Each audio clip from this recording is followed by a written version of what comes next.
Today's readings are about two widows about to live in desperation. They are desperate because they have lost their husbands, the source of their income and protection. And furthermore, they have lost their only son to provide for them. But the mercy of God, the mercy of Yahweh, sends Elijah to the widow of Zarephath. Now, the amazing thing about sending Elijah is that he is also desperate. The stream of water by his cave is dry now. He's without food. So he goes to the widow of Zarephath for food and water. But she tells him that she only has a little flour in the jar and only a handful of oil in the jug. It's going to run out soon. And in desperation, she thinks that the prophet has come to take her son away from her.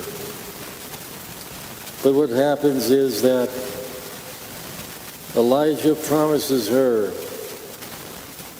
that the oil and the flour will continue on, and they do. It's almost Eucharistic, like the loaves being multiplied.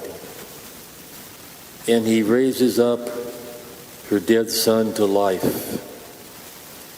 And so in the gospel, God the Father sends Jesus himself to the widow of Nain to raise up the only son.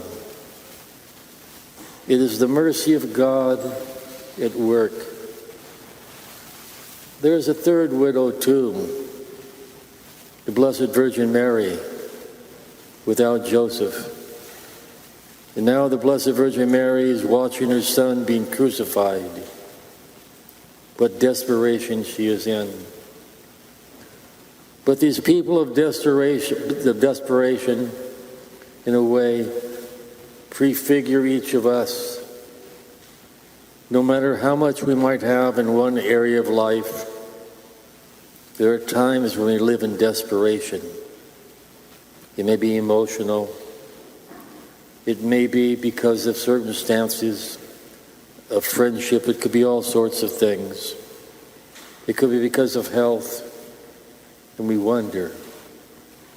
But the mercy of God is there. Our Holy Father is dedicated this year to the year of mercy, because the Gospels are all about mercy. The face of Jesus Christ himself is mercy. And his face resembles the face of his Father.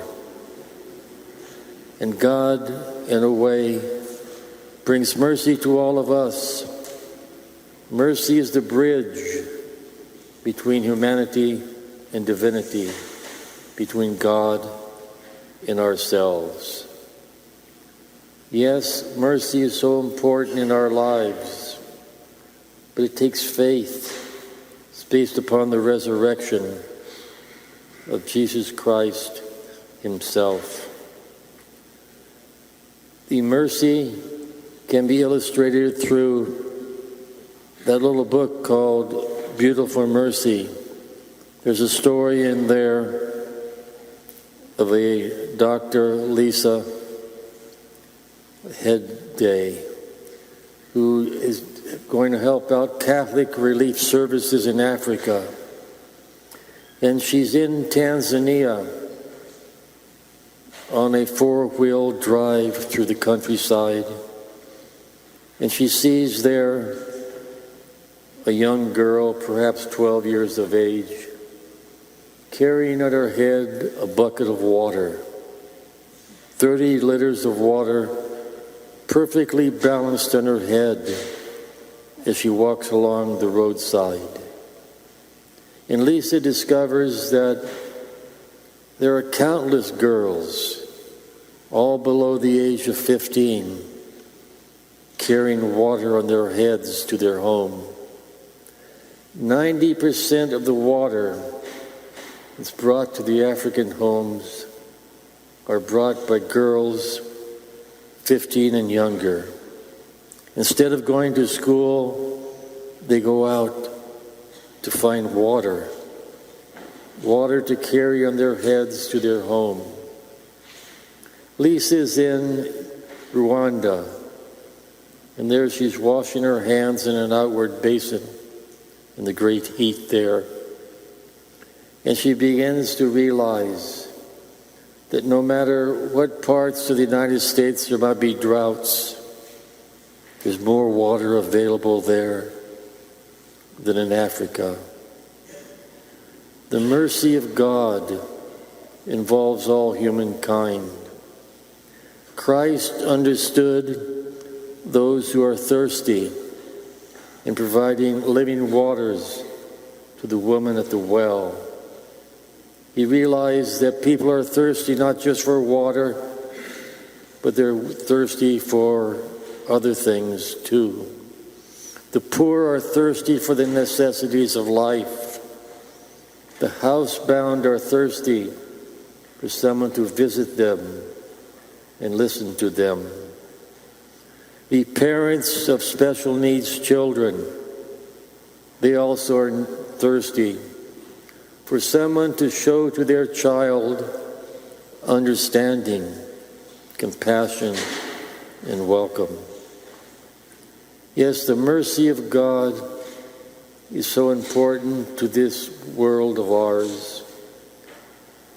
If we don't believe, though, in the resurrection, then we succumb to the desperation that's all around us.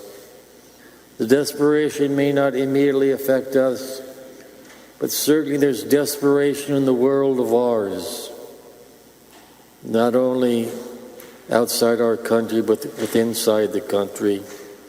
The desperation of where is God? We sing this morning, glory to God in the highest, and peace and people on earth. Unless there's glory to God, there will not be peace on the earth.